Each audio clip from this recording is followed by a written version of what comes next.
Actually ഞാൻ north കേരളയിലെ മലപ്പുറത്ത് രാമപുരം എന്ന് പറഞ്ഞ ഒരു ഗ്രാമത്തിലാണ് ജനിച്ചത്. ഓക്കെ. 5 വയസ്സിൽ തന്നെ അച്ഛൻ നഷ്ടപ്പെട്ടു, അച്ഛൻ മരിച്ചുപോയി. പിന്നെ ജ്യേഷ്ഠന്മാരുടെ നിയന്ത്രണത്തിലാണ് പോകുന്നത്. വീട്ടിൽ 5ാമത്തെ ആളായതുകൊണ്ട് ആരും അത്ര മൈൻഡ് ചെയ്യാതെ അങ്ങനെ കൂട്ടത്തിൽ വളർന്നു പോകുന്നതാണ്. കമ്പനിയുടെ ഒരു പ്രൊഡക്റ്റ് ആയിട്ടുള്ള ഐക്കോഫി എനിക്ക് എൻ്റെ കയ്യിൽ കിട്ടുന്നു. കാരണം ആ സമയത്ത് ഞാനൊരു ഏകദേശം ഒരു 12 വർഷമായിട്ട് എനിക്ക് ഡയബറ്റിക് ഉണ്ടായിരുന്നതാണ്. ട്രീറ്റ്മെൻ്റ് എല്ലാം എടുക്കുന്നത് 3 നേരം മെഡിസിൻ എല്ലാം കഴിച്ചുകൊണ്ടിരുന്നതാണ്.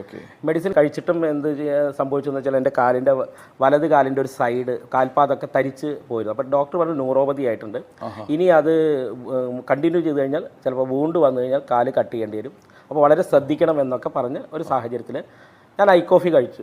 ഐക്കോഫി കഴിക്കുമ്പോൾ തന്നെ എനിക്കൊരു പകുതി മാത്രമേ വിശ്വാസമുള്ളൂ. പക്ഷേ ഐക്കോഫി കണ്ടിന്യൂ ചെയ്തൊരു 35 ഡേയ്സ് കഴിഞ്ഞപ്പോൾ എൻ്റെ ഫാസ്റ്റിംഗ് ബ്ലഡ് ഷുഗർ ചെക്ക് ചെയ്തപ്പോൾ 115 വന്നു. ഒരു 12 വർഷമായിട്ട് സംഭവിക്കാത്തൊരു കാര്യമാണ്. ഞാൻ മെഡിസിൻ സ്റ്റോപ്പ് ചെയ്തു, മെഡിസിൻ എല്ലാം സ്റ്റോപ്പ് ചെയ്ത് കോഫി മാത്രം എഗെയിൻ ഒരു ബോക്സും കൂടെ കഴിച്ചു. അപ്പോൾ 138 വന്നു. സാധാരണ മെഡിസിൻ എല്ലാം സ്റ്റോപ്പ് ചെയ്ത് കഴിഞ്ഞാൽ നേരെ ഒരു 150 200 ആയിട്ട് പോരും ഫാസ്റ്റിങ്. പക്ഷെ മെഡിസിൻ ഇല്ലാതെയും ഐക്കോഫിയുടെ സപ്പോർട്ട് കൊണ്ട് 138 ആയുള്ളൂ. അപ്പോൾ എനിക്ക് ബിലീഫ് വന്നു. ഞാൻ കണ്ടിന്യൂസ് ആയിട്ട് യൂസ് ചെയ്യാൻ തുടങ്ങി.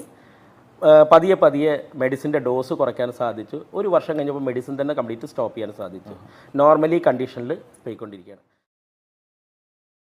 ആക്ച്വലി ഞാൻ നോർത്ത് കേരളയിലെ മലപ്പുറത്ത് രാമപുരം എന്ന് പറഞ്ഞ ഒരു ഗ്രാമത്തിലാണ് ജനിച്ചത്. 5 വയസ്സിൽ തന്നെ അച്ഛൻ നഷ്ടപ്പെട്ടു, അച്ഛൻ മരിച്ചുപോയി. പിന്നെ ജ്യേഷ്ഠന്മാരുടെ നിയന്ത്രണത്തിലാണ് പോകുന്നത്.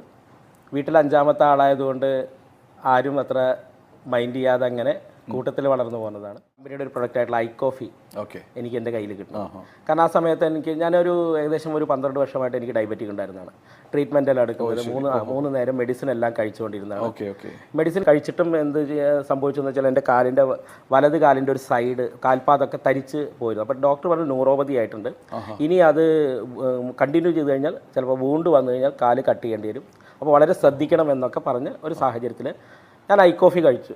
ഐക്കോഫി കഴിക്കുമ്പോൾ തന്നെ എനിക്കൊരു പകുതി മാത്രമേ വിശ്വാസമുള്ളൂ. പക്ഷേ ഐക്കോഫി കണ്ടിന്യൂ ചെയ്തൊരു 35 ഡേയ്സ് കഴിഞ്ഞപ്പോൾ എൻ്റെ ഫാസ്റ്റിംഗ് ബ്ലഡ് ഷുഗർ ചെക്ക് ചെയ്തപ്പോൾ 115 വന്നു.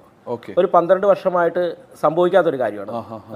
ഞാൻ മെഡിസിൻ സ്റ്റോപ്പ് ചെയ്തു, മെഡിസിൻ എല്ലാം സ്റ്റോപ്പ് ചെയ്ത് കോഫി മാത്രം എഗെയിൻ ഒരു ബോക്സും കൂടെ കഴിച്ചു.